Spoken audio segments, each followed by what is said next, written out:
Oh. Sorry.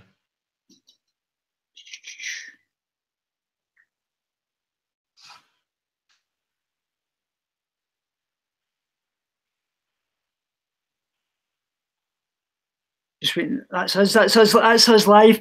So thanks very much for everybody joining in for another stream. Today I have a really inspirational guest on, former monk known as the Food Yogi Paul Turner. He's the International Director for Food for Life Global, which is the largest plant-based food relief in the world, with 210 projects in over 60 different countries that serve up to 2 million meals daily. He's also a social entrepreneur, numerologist, vegan chef, and spiritual guide as well. So thanks very much for coming on, Paul. I just thought we could start off with obviously speaking a lot about yourself, why you obviously became a monk, and obviously your plant-based life. Thank you very much, Tommy. I appreciate the opportunity. Yeah, my journey's a long one. I'm older now, I'm 54, but I started when I was 19. Well, it actually started when I was 16. Yeah. I was an amateur astronomer, and I used to sit up at night time and look at the stars and ask questions. I was very philosophical as a kid. And when I was 19, I was introduced to Eastern teachings, and they resonated with me, specifically the Bhagavad Gita. I learned about reincarnation and yoga and things like that. And so I decided to become a monk, which is pretty radical at that age. Yeah, absolutely. And, from where I came, I was just a regular boy from the western suburbs of Sydney, Australia. I used to do everything the boys would do, play football and chase girls and just all the crazy stuff that a teenager does. So I became a monk, and that set me on a very different course for my life. Those years as a monk, 14 years as a monk, created a spiritual foundation for me, wherein now I tend to only see things, I always approach things with the spiritual perspective. Yeah. And so that's pretty much, also influenced my food yoga and my food for life work. Because even with food for life being a vegan food relief, obviously vegan food is the most pure food, high vibrational food. There's no violence, gross violence involved. And so that food's very good for our body, but it's also good for our mind, and it's good for our soul. So when I teach food yoga, that's essentially like the philosophy of Food for Life Global, where we're introducing people to a type of food that's nourishing their body, mind, and soul. And we believe that's the most important thing, that people need to get nourishment for their higher spirit, because that's really what's going to make us happy in the long run. Yeah, so it's that what you've talked about before. It's about the kind of spiritual life evolution. Obviously, your consciousness, which obviously begins, like you've spoke about that before, like when you master the tongue, because you've said before that that's the hardest part of the body, obviously, to master is your tongue. Yeah, exactly.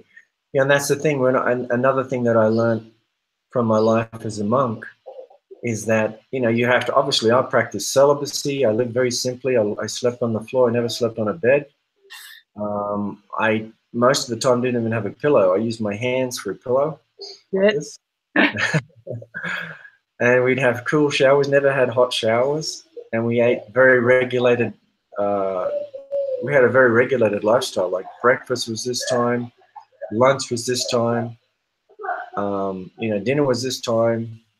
And so what I learned is when you control the tongue, meaning you regulate the tongue in its eating habits, and you also regulate the tongue in what you speak. You speak only positive words, uplifting words. You speak the truth. You chant mantras and prayers and things like that. So you always try to use your tongue in a very positive way. When you do that, the other senses come under control, particularly the mind. Yeah. You learn to mind a lot more. So it's very important. Basically, what you speak and you taste obviously impacts your consciousness and obviously your spiritual evolution kind of type thing, is it? Yeah, exactly. So when I first became a monk, my first service was feeding people, cooking meals and feeding people. So that was my first introduction to that that sort of spiritual hospitality culture.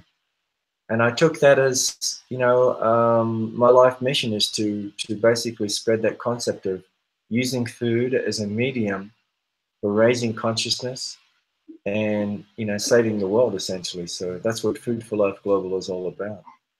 Absolutely amazing.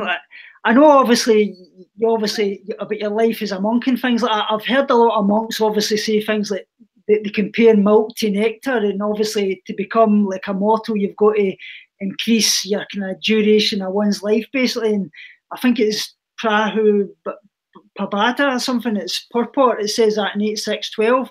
It says that only milk should come from protected cows and things. But do you believe in that? Obviously, with you being vegan and such likes, or what's your kind of belief in that?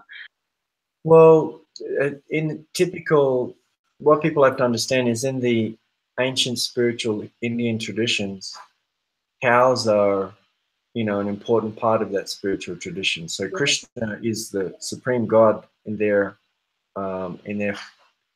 theology, and Krishna is a cowherd boy. And so cows are an integral part of that whole spiritual culture, that, you know, not only getting milk, but also the cows being, you know, being the cow manure used in fertilizing the gardens and things like that. So they're an important part of the whole village ecosystem. So Prabhupada, when he came to,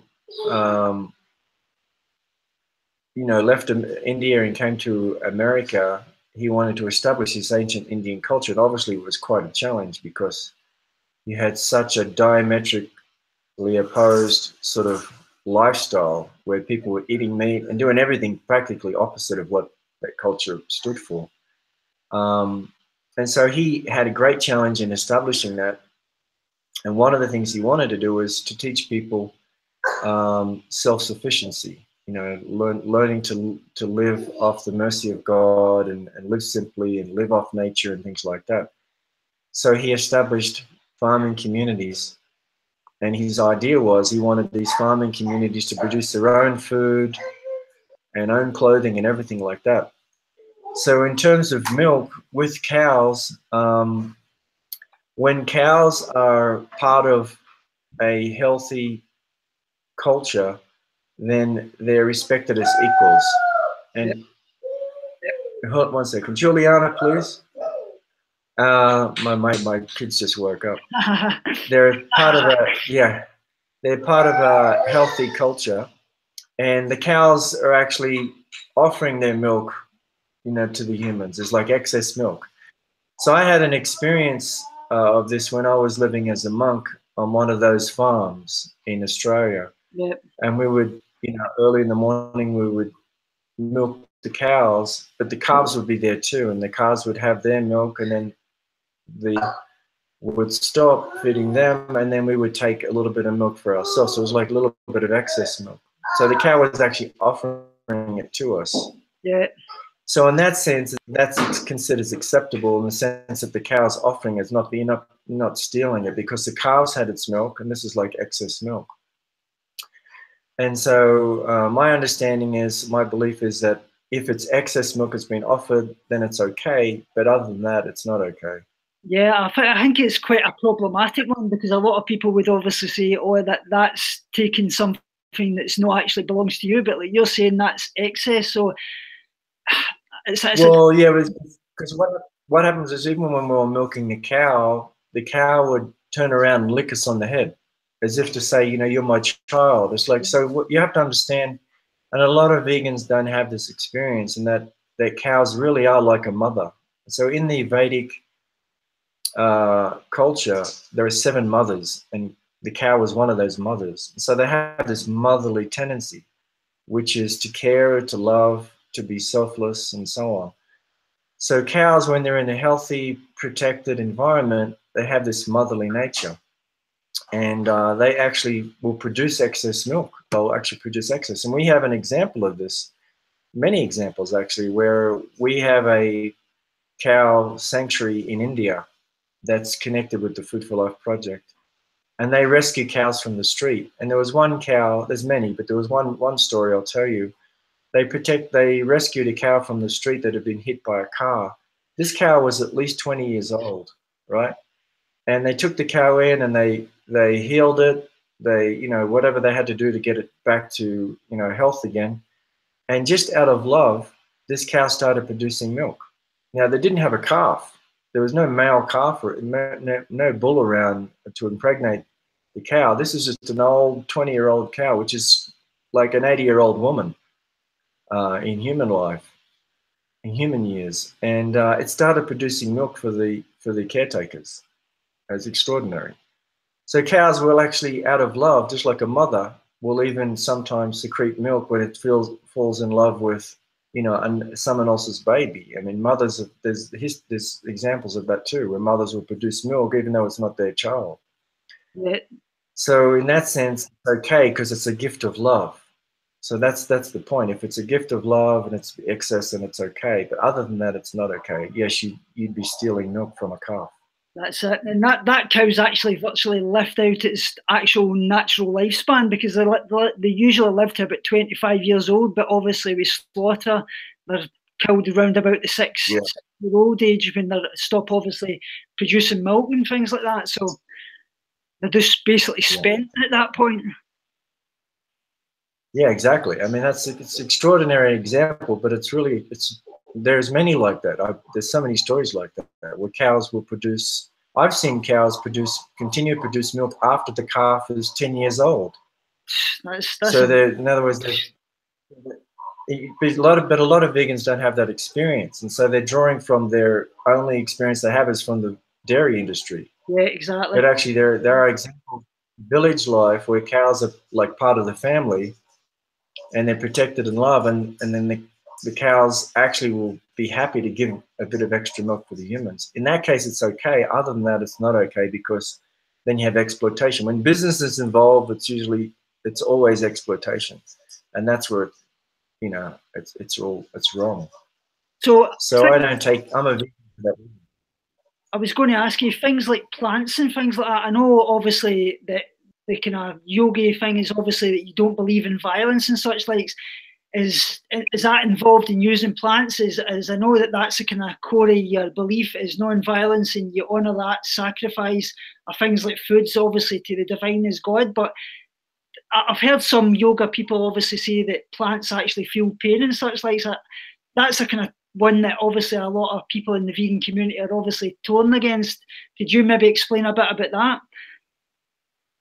Yeah, sure. Well, a lot of a lot of vegans feel a little bit defensive about that, because I think, oh no, there's no pain, therefore it's okay. But the fact is, even plants have a consciousness, so it means there is some sense of suffering. It's much less, but definitely there's some awareness and there's some suffering. There's research in this area, and I talk about this in my Food Yoga book.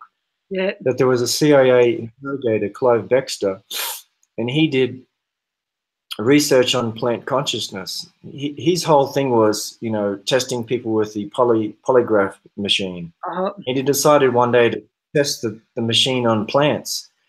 And what he noticed was that not only were plants conscious, but they were actually aware of our thoughts. And so when he even had the thought, just the thought, to cut the plant or to burn the plant actually responded on the polygraph machine. And it, essentially like a screen on the polygraph machine. Amazing. So there is definitely awareness. Where there is the presence of life, there is the presence of a soul. Soul means, life. It's a source of consciousness. Yeah. So in terms of being a vegan and eating plant food, what I teach in Food Yoga and what is, an essential part of the spiritual culture of Hinduism is that plants are alive too, and therefore we should honor those plants, honor the sacrifice they are making by sacrificing their body for our nutrition, and we should offer that food to God. So that's where I talk, I basically translate and simplify that in terms of the Food Yoga concept, and I explain to people that you can use food as a way to reawaken your spiritual awareness and the spirituality, the spiritual essence of all beings, by honoring the soul presence within that food, and then making an offering of love to, you know, to the divine creator, God, however you understand it. That's it, yeah. So yeah, there's definitely some violence, but it's a lot less. I mean, pulling a carrot out of the ground is much different than cutting the throat of an animal. Exactly. You know? It's basically about living to the best of your ability to cause the least amount of harm, and that's really what veganism is all about. Least amount of harm, but you can take it. What I'm proposing with food yoga is you can take it to the next level. So in other words, you don't have to simply just be satisfied with that lesser violence. You can take that natural act of, you know, taking a plant and an apple and some fruit and making an offering, you know, honoring the presence of that soul and making an offering and blessing that food, having gratitude, and therefore purifying that whole experience. In other words, not just doing it in a thoughtless, you know, mundane way and taking the food and just eating it, but actually having presence, some awareness, some consciousness, and honoring that food, having gratitude, and then making an offering. Then you take your veganism to a much higher level. Yeah, Rog Ossie has got a good question here. She says, fruitarians have all the views that plants need protection. And she says, okay, so why would it be wrong to apply this way of thinking to animal food? Oh, well, the thing is, you know, even, yeah, you could say, you know, you could make an offering of, you know, of meat, right? And that's essentially what they say when they do Thanksgiving. Although in Thanksgiving, they're just really just doing it. They're saying thank you. They're not actually making an offering.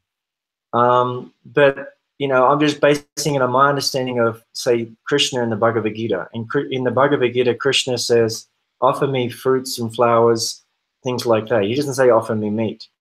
He says offer me a plant, fruit, flower, or water. Those 4 things. This is essentially a vegan diet.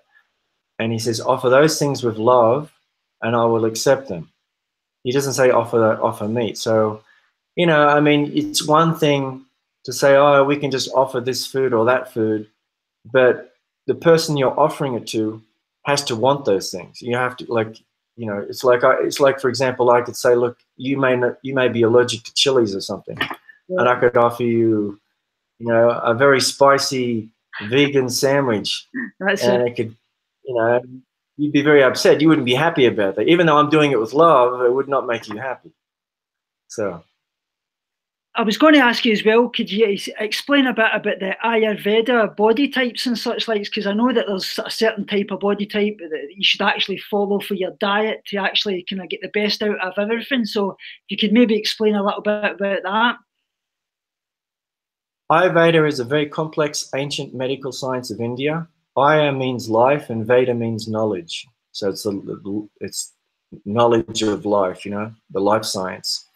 So in Ayurveda, the fundamental thing is that we all have a body constitution. There are, you know, 5 elements: earth, water, fire, air, and ether. And they make up everything that we experience in this gross material world.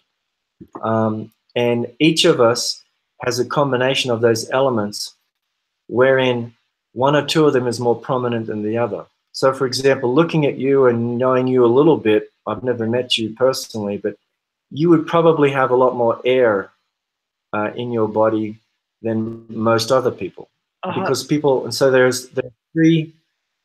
three essential qualities in of body constitution. There's kapha, pitta, and vayu, which is, you know, kapha is earth, predominantly earth. Pitta is predominantly fire, and vayu is predominantly air. So people that are have a prominent vayu constitution, they're a lot thinner. Usually they have skin problems. They have, their mind is a little bit more erratic. That sounds like me. A bit.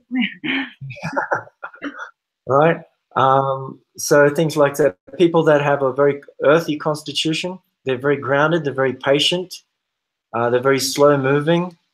They usually tend to be a lot bigger body build, like heavyweight. People that are more pitta, more fire constitution, they're very fast moving. Their mind, their intelligence is very sharp. They have also a lot of skin problems. They have very strong digestions, things like that. In your one, in Viva, actually, usually the skin is dry. It's not like blemishes, but it's much more dry. The skin is more dry. So what you have to understand is you need to know what your predominant constitution is, so that you can then adjust your diet accordingly. So in your case, it's very important that you have lots of liquids in your diet. It's very important that you have things which are more grounding for you. So like grounding foods, so beans, rice, potatoes, root vegetables, all those things will help to ground you, because your tendency is to be a little bit more in the air, up in the air. So you need things to bring you down, to ground you, to ground your body. So you would choose foods and cook things accordingly to balance out your constitution. That's the basic idea of Ayurveda. That's amazing. It really is. I've heard quite a lot about it, but I've never really kind of get right into it, really. So I'm obviously trying to learn a bit, obviously, through the Food for Life nutrition course as well, that you've actually not long launched. Yeah, the Food Yoga Academy. In the Food Yoga Academy, I have 2 levels. And so level 1 is I'm just presenting the fundamentals, which includes a little bit of Ayurveda. And it's just at least giving people 10 essential truths, that everything is energy, the senses are limited, just to understand, what the situation here is. Because most people, when they approach health and nutrition, they approach it purely from a physical level. And they're thinking, I just need to get certain vitamins and minerals and I'll be okay. But we're much more than a body. We're a body with an astral, aspect as well. We have a mind and we have a soul. And so all of those aspects need to be nourished and cared for. So that's what I present in Food Yoga. It's absolutely amazing. That I know is it still 50% off? Because a lot of people have obviously been asking about it, how they obviously go into the website to actually get it started. Yeah. Level 1 is, as I said, is just the fundamentals, but it's actually very comprehensive. There's a lot of material in there. And it's $97 for level 1, but right now it's 50% discount. If you want to take advantage of the first 100 students, the discount code is 50 Yoga 2018, and you get 50% off. And then level 2, it's more comprehensive. It's the entire Food Yoga book and philosophy, and we go into details of every area, much more detail. So what kind of things would you obviously be able to do in your own community once you've obviously became qualified, so like a lot of people can get a bit of idea? Well, what I'm offering, and this is a certification, so Food Yoga level 1, level 2, and then master level. It's really going to distinguish you. So if you're a health coach, a wellness coach, and you already have, the basic idea of how to live a healthy lifestyle, the basics of nutrition and exercise and fresh air and water and all those sort of things, that's all good. But you're going to be competing with hundreds of thousands of others that are doing the same thing. So if you want to distinguish yourself a little bit, or quite significantly, you can be certified as a food yogi, and you can complement your fundamental knowledge of nutrition and health and wellness with a more spiritual, more esoteric aspect, where we're approaching food not just as food, as vitamins and minerals and things like that, but we're approaching food as an energy source. Food is a carrier of intention. So there's this whole subtle side of food which is being missed by most of the wellness coaches in the world today. Most people have no idea about it. Yeah. And so that's what I'm introducing. And it'll make you, stand out in the crowd if you want to go that path. Personally, it'll be better for you, obviously, but if you're going to teach other people, this will make you really a more holistic coach. That's absolutely amazing. And especially I've heard a lot of, especially like spiritual things like the churches and that, it really, that's the thing that conflicts me a lot, is because I go to church and then they advocate thou shalt not kill, and then the minister gets up there and then she says to me that, oh, I love what you vegans do, that you do that, she says, but I love my steak pie and things. And I feel that's a big part of what really I struggle with, is the message of the church recently. And it's great that you're obviously doing that, because that kind of giving it to all the kind of people that are obviously needing it. And you've actually said before about doing it in things like churches and things like that. And yeah, definitely. I mean, there's a real, what I've noticed in my, career with food yoga and food for life is that this is a genuine lack of understanding. There's a real ignorance there and a lot of it's innocent because people are programmed by their culture, by their community to think that certain things are normal. And, and most vegans get this. They realize that most people are just conditioned and they don't understand. And if we just educate them, then they'll understand. But the fact is, even with all the best education, all the best advocacy, all the facts and figures you can present people, that still may not convince them. Because at the end of the day, the tongue is their master. Yeah. And they're totally controlled by the tongue. And so even though philosophically, intellectually, you can convince them and you can present all the facts and figures, it's clear as day that, this is the way to go, the tongue is going to say, no, I like the taste of that thing. And so that's where it falls apart. So in the Bhagavad Gita, Krishna explains that in order to give up the lower taste, one has to experience the higher taste. So they actually have to experience the higher taste of a high vibrational food, vegan food, which is offered with love. When they taste that type of food, then it can really shift their consciousness. So we need to give people an example, an experience of, vegan love food, essentially, for them to actually even start the process of shifting their consciousness and changing their habits. And that's what I present in Food Yoga. So it's not just vegan food, but it's vegan food which is infused with love, with loving intention. So it has this very powerful internal impact on them, on their consciousness. And that's what actually makes a shift. If you just give them vegan food, that's going to impact them on a physical level. But if you give them vegan food which is infused with love, loving intention, then that's going to impact their mind and their consciousness. And then the shift is going to take place. That's absolutely amazing. I've never really heard it like that, giving it with love, because you could, just like you say, you could give anybody any type of vegan food, but at the end of the day, is it really going to make any difference? But doing it with love and actually something that's actually going to nourish them, body, mind, and soul as well. Yeah. That's what's lacking in the vegan community, this understanding that food is a carrier of intention. Yeah. It really is. And so it's one of the ingredients. So whatever you're thinking about, whatever your intention is when you're preparing that food, that's one of the ingredients in the food. And then if you take that food and you make an offering of love, like a selfless offering of love, then that food becomes totally purified. It's physically different. It's not the same anymore. It is transformed. Physically, it changes. And this is proven by the work of Dr. Emoto and a few other scientists, that food actually does physically change when there's certain intention involved in preparing the food. Yeah. So even when a food yogi prepares a meal, I mean, a lot of people are shocked by this. I do vegan workshops, and when I'm teaching people, I say to them, you can't taste the food while you're preparing it. And most people are very shocked by that you can't taste the food. Yeah. The idea that I'm making this food as an offering, so I don't want to taste it first. I'm actually giving this as a gift. So it'd be like you going to the shop and buying a chocolate for your girlfriend, but before you give it to her, you taste some of it. That's it. Yeah. That wouldn't be very nice, right? Exactly. Right? But the idea is you want to give it to her. She has to taste it first, right? So it's the same thing. When you prepare food, you prepare it with love. You don't taste the food. You make the meal, and then you offer it to your guest.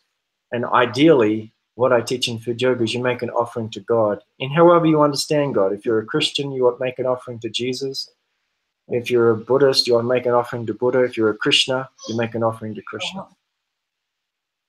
So Raw Gozi is asking here, she says, so why is it I am not so keen on grains? I mean, they're tasty, but I am not so keen on them. Well, she may be by nature of earth constitution. She may have a kapha constitution, so she may be a more grounded type of person, that she's sort of not inclined to those earthy foods. She needs foods which to lift her up, to get her out, like to to raise her consciousness, to make her a bit lighter in consciousness. So fruits and vegetables would be better for her. Water, obviously, particularly fruits and vegetables which are more airy. So apples, bananas, things like that. They're actually lifting us up. They're more air constitution. So is there any type of fruits and vegetables we should obviously tend to have more of or tend to have less of? I know a lot. You know, again, there's a lot of factors here because, like, I'm living in Colombia, so I get pretty much every fruit and vegetable on the planet. It's very opulent here. We have, you know, we don't have any seasons, so all year round we get everything. Papayas, mangoes, dragon fruits, all the fruits and everything. Scotland, we are very, very limited because we only get things obviously seasonally. I know. Dragon fruits, you get them like once a year, and it's like speciality stores. We get them all year, man. So, anyways, the question was, are there any ones that you should focus on? As I said, there's many factors. One is you have to consider your environment where you are. Yeah. The other is you have to consider the weather, so that the season. So some seasons you should eat according to season. Really, it's better. Ideally, it's best to eat according to local availability, because that's really where your body is, you know, more tuned into that local sort of energy. So if you eat locally, it's going to be much better for you. So it's nice to eat tropical fruits from Bali, but really, you know, that's sort of unnatural in a sense. And it's in a sense, it's also bad karma to be in a place where you don't have a lot of options. But, you know, that's just where it is. That's just the situation. So eat according to, you know, what's available, the best quality food that's available. Yeah, Sandcat's got a good question. She says, I don't know quite about a lot. She says, but I do know that when I'm in a bad mood or have no energy, the food I make always seems to taste bad. That's just basically what you says. It's about the body and the mind all coming together, isn't it? Yeah, your consciousness is, as I said, it's an important ingredient in the food. So if you're in a bad mood and you're preparing food, then you're putting, you know, those negative thoughts in the food, and then when you eat it, it's like it's going to impact you on a subtle level. So yeah, in that case, it'd be nice if someone else cooked for you, you know, or you took a break and someone else made the food with love or whatever. So, you know, it's not that you don't get benefit. I mean, even if the food doesn't have good intention, physically you're still going to get some benefit, obviously, but it's more about the subtle aspect. So your mind is going to be impacted negatively, and your consciousness as well. So that's the problem. Yeah. So I was going to ask you as well if you could talk a little bit about Juliana's sanctuary. I know you do an awful lot of great work there, and maybe can I talking about exactly what you do then? Yeah, I'll do that. In fact, I'll even come outside here because and you can see. Can you see? Yeah, all right. So you can see. So it's morning. It's like 7 o'clock in the morning here. Yeah, it's quite misty, yeah. Yeah, it's very misty. So it's sort of like Scotland right now. That's exactly what it's like. But anyway, so Juliana's Animal Sanctuary my wife was the first person to establish a sanctuary in South America. In 2009, the first ever animal sanctuary was established in South America. And now she has the only one in Colombia, although there's a few others now in other countries. In Chile, in Argentina, there's a few other sanctuaries. But she has the only one in Colombia still. We have 84 animals. You can probably see some cows down the back there. Yeah, I can see them there. Move around here.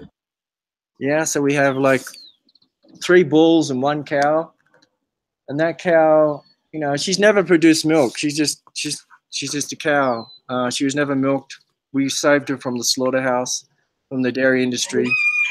And yeah, so she's just happy, chilling, eating, and we use her cow manure for the vegetables. So she's serving us, we serve her.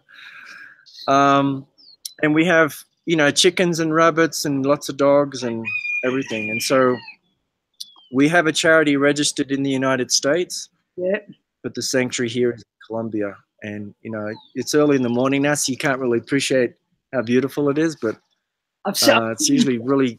I've seen in a few videos the pigs and that, and with your son and things as well in the house, which is absolutely amazing, the love between the two of them. Yeah. He's growing up, you know, with animals as his friend. Yeah. So we even have a Facebook page for him where he's basically doing his advocacy.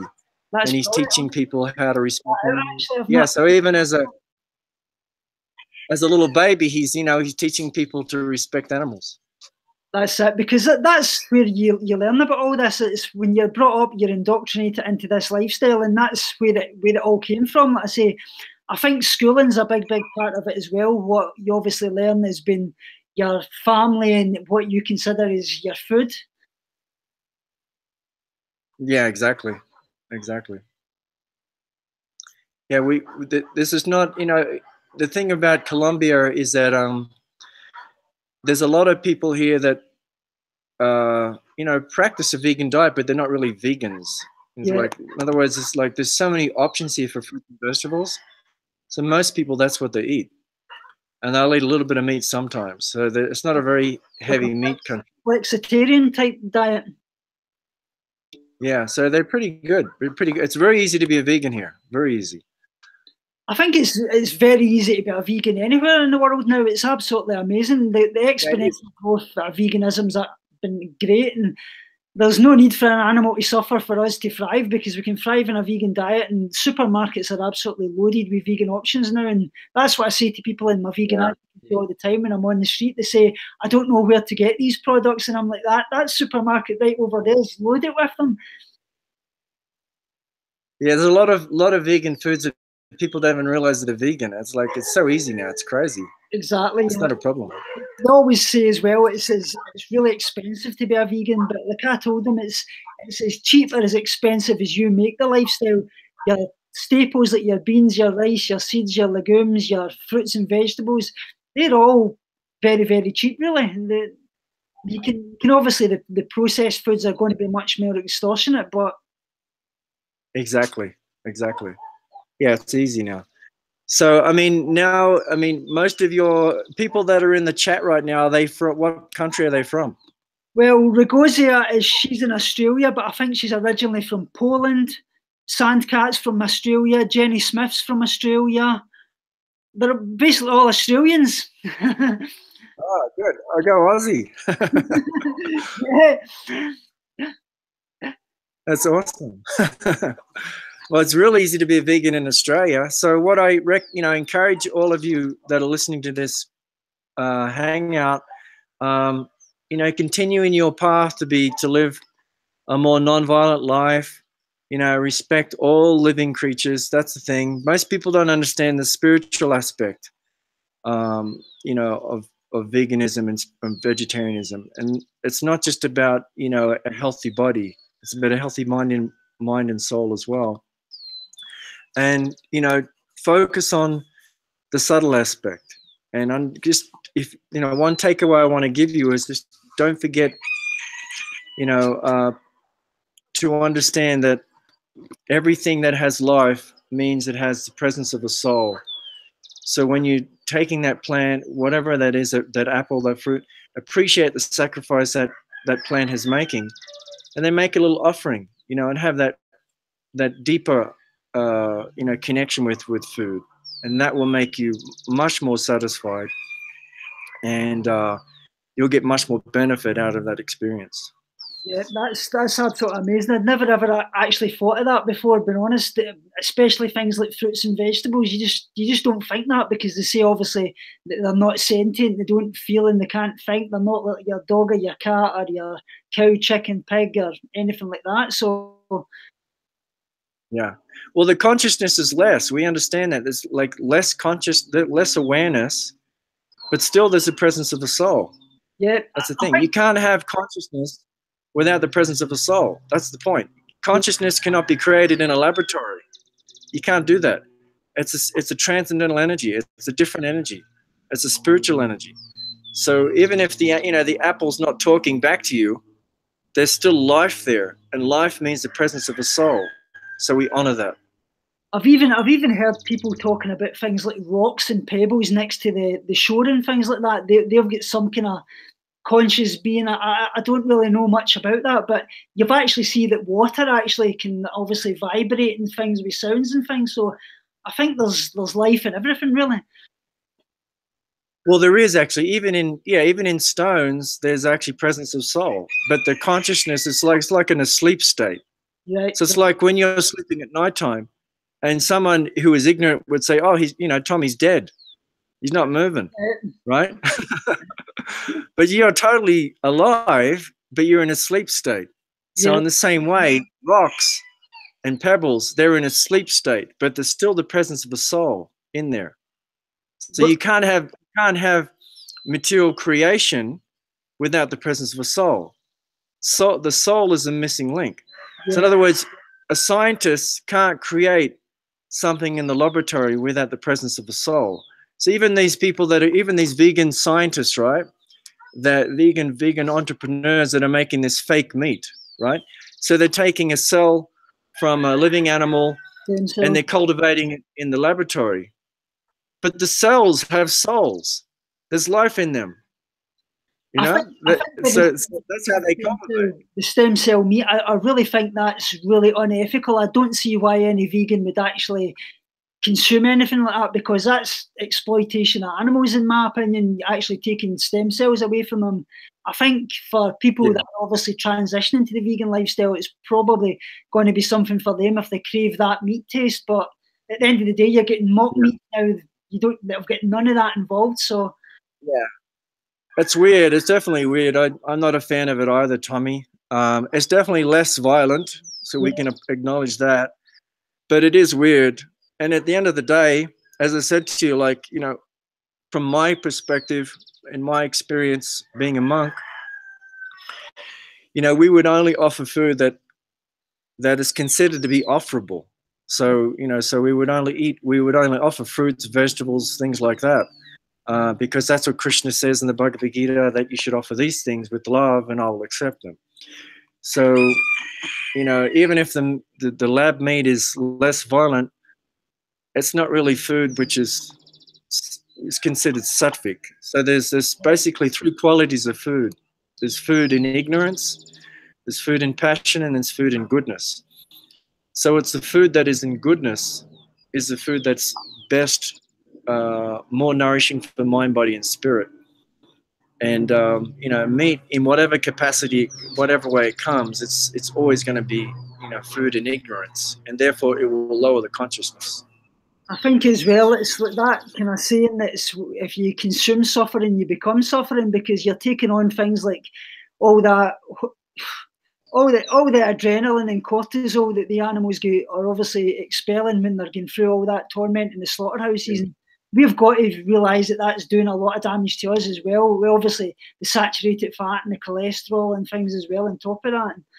But you just don't realise that. It's that closed consciousness. You just don't see the connection to that animal actually being, because obviously the meat, like the supermarkets, they use this euphemism. They call it bacon, they call it chicken nuggets. They don't call it what it is: a cow, a pig, or a chicken. Yeah. Anything to stop you getting that connection, really. No, you're right. You're right. Yeah, there's a real disconnect in most people's minds, and that's the problem, is that we have a world in which there are certain people controlling the message, and they basically want to keep people in ignorance. They don't want people to wake up and realize that they're being enslaved. They want people just to be stupid and, just follow along, follow the rules, and eat and sleep and have sex and just be ignorant. That's all they want. So food is a critical key in unlocking, that cave of ignorance, that prison of ignorance. When you eat food which is high vibration, which has got,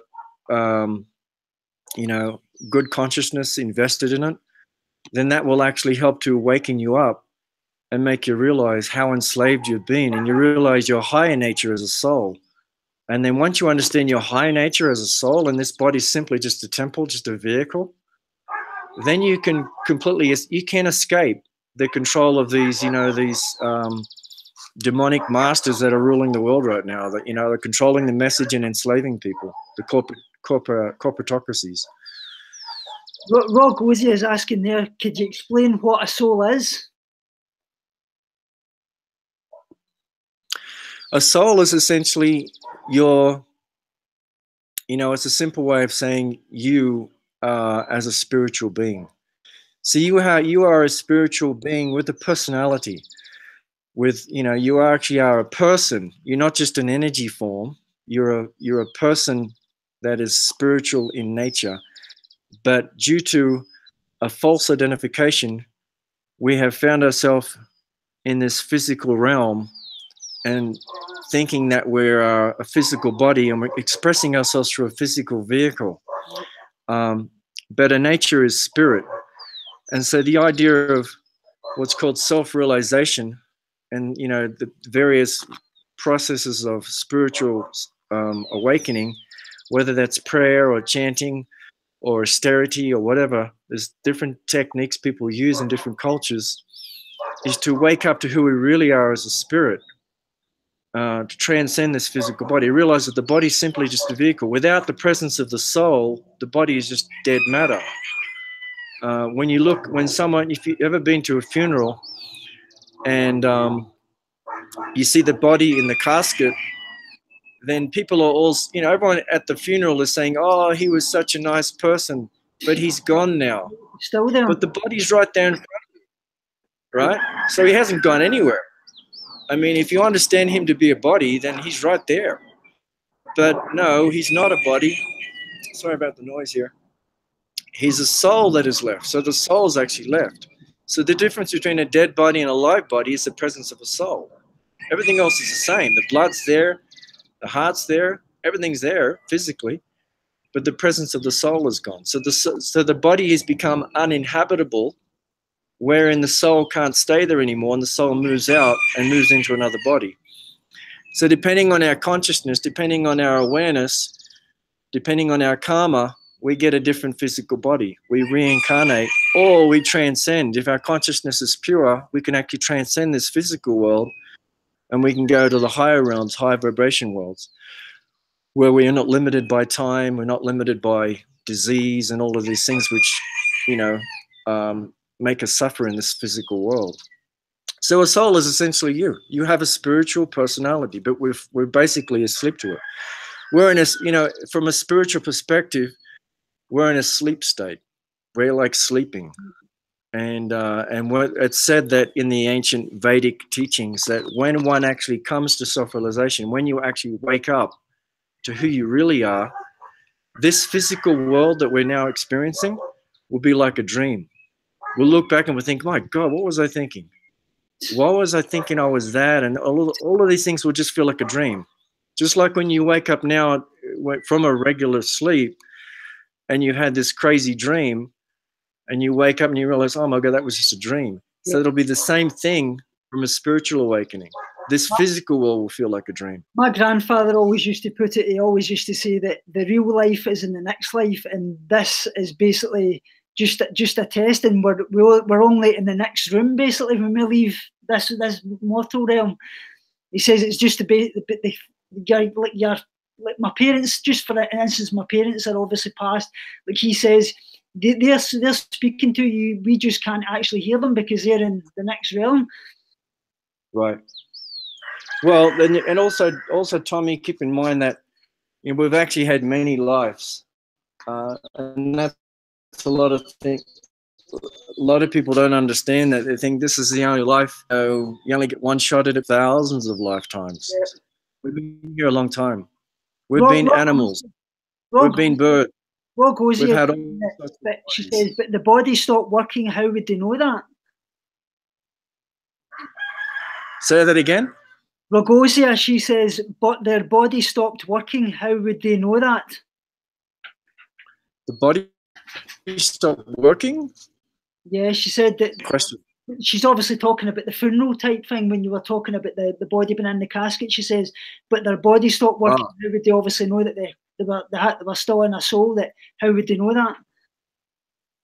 Well, the soul, the soul is left. So that person, they may have had a body which is old, and the body just breaks down. And so that at a certain point in time, the body becomes uninhabitable. It's not able to work anymore. It's broken down. And so the soul is forced to leave. And so depending on our state of consciousness, we're given another body. So we got literally transferred into another physical body based on our karma and our desire. So they're the two factors which determine the next body. So our karma is what we did in this life, so what we deserve. And our desire is, what our passions are, what we want to be. If we're a man, we may want to be a woman. If we're may want to fly, so we'll get the body of a bird or something like that. Yeah.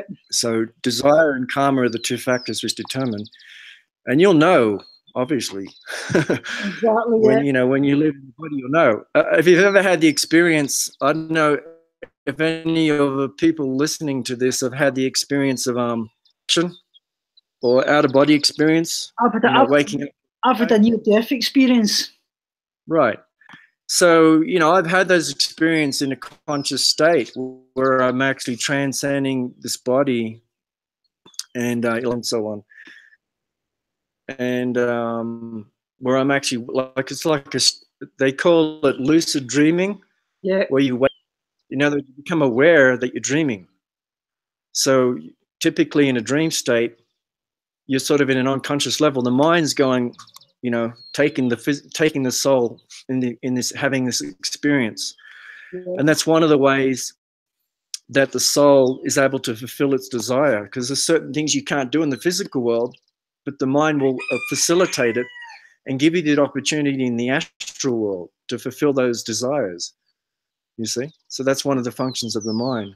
I had a near-death experience in my first heart attack that I actually had when I actually passed away for 6 minutes, and they never thought they were going to get me resuscitated. They inserted a drain into my lung. Actually, what actually happened was, I remember seeing all the nurses running in to get me resuscitated, and I actually seen that there was all these little notes on the heart monitor, which had actually turned out was actually little notes that the surgeon actually had to call back different people. And he said he couldn't believe that I actually had seen that. And I explained, obviously, inserting the drain into my lung. And then obviously I went through what I thought was a white tunnel, and my mum's voice came towards me and she says, "You need to get back there, you've got a lot of damage to do there." And then I woke up and I thought I was in heaven because I seen white mist when waking up. I said to the nurse, am I in heaven? She says, "No, you're in Gartnavel Hospital. You've actually been in a coma for 3 months. You had a massive heart attack." It was amazing.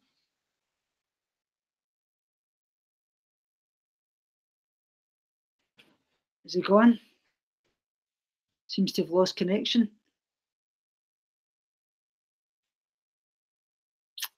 I think we've lost connection.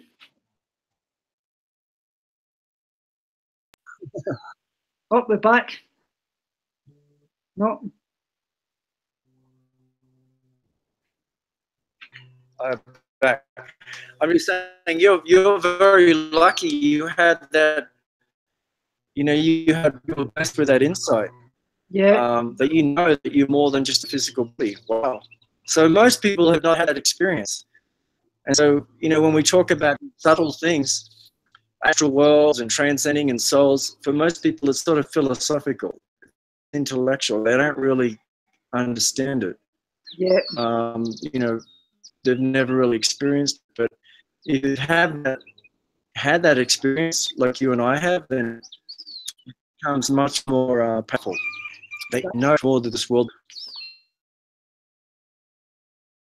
Oh, lost him again, I think.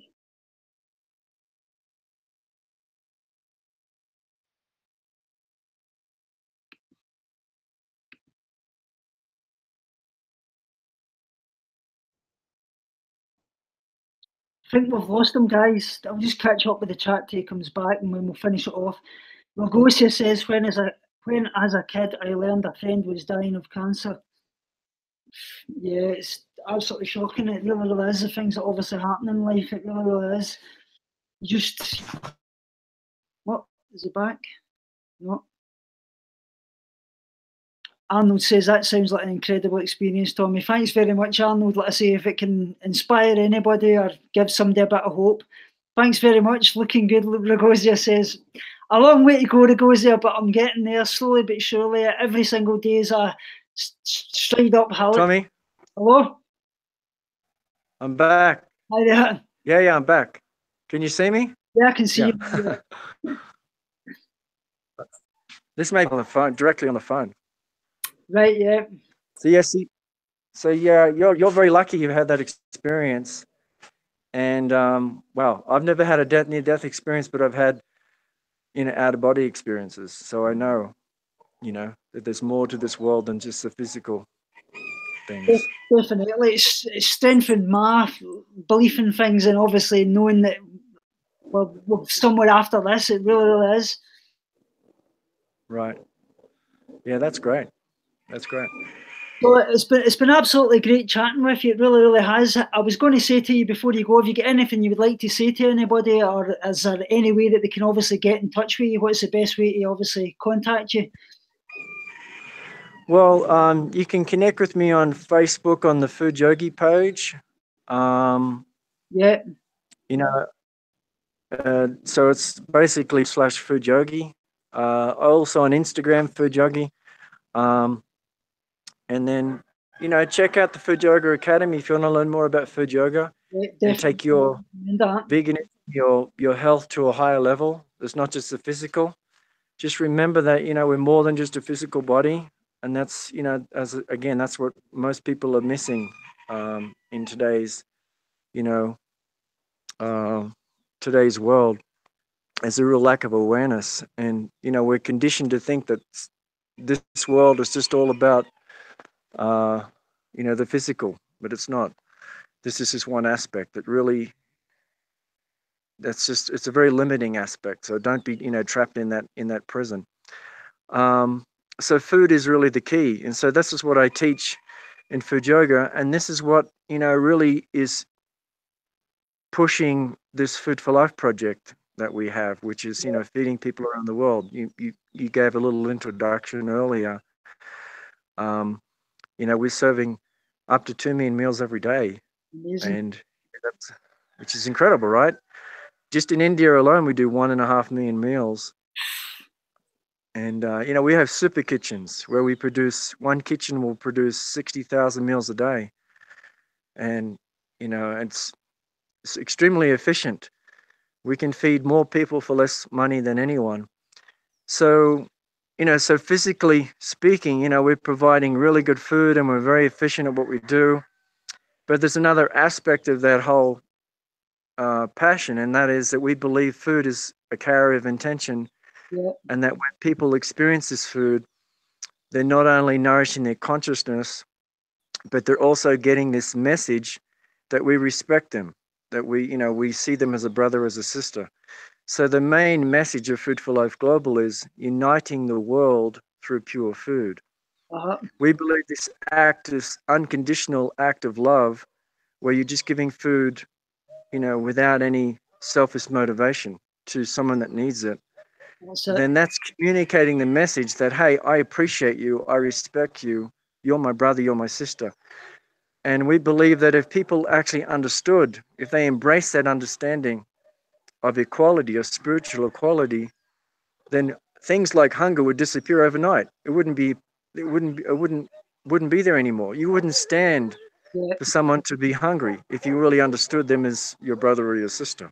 It must be really hard for you as well, because you're getting into, I know you're getting into a lot of kind of war-torn areas and places with natural disaster and things like that as well, which must be really, really difficult as well. Yeah, people appreciate it. I mean, I have many stories of being on the front line, going to war zones. I've been to Chechnya, Sarajevo, during the war, and people really appreciated us, feeding them healthy healthy love food. They really appreciated it. Difficulty, obviously, getting the food through to them because of things like the war zones and obviously like the military and things. I know a lot of charities obviously have struggled when they're obviously delivering meals that obviously gets taken away, and obviously the military use it as. It's challenging in those situations. Like I remember when we were in Chechnya, we were literally the only food relief agency in Chechnya, which is, Chechnya is a Muslim-dominated country. Yeah.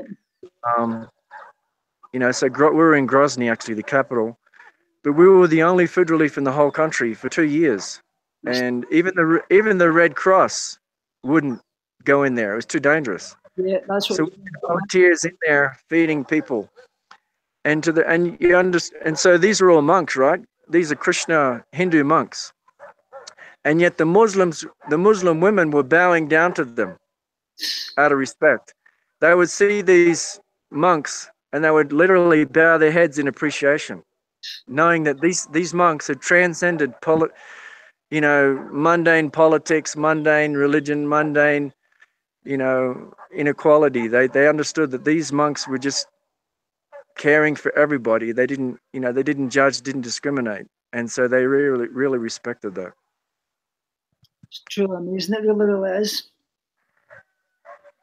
Yeah. So it's been absolutely great having you on. It really has. It's been an absolute pleasure. All the links for Paul will be down in the description below for all his social media and websites and things like that as well. Please go and check them all out.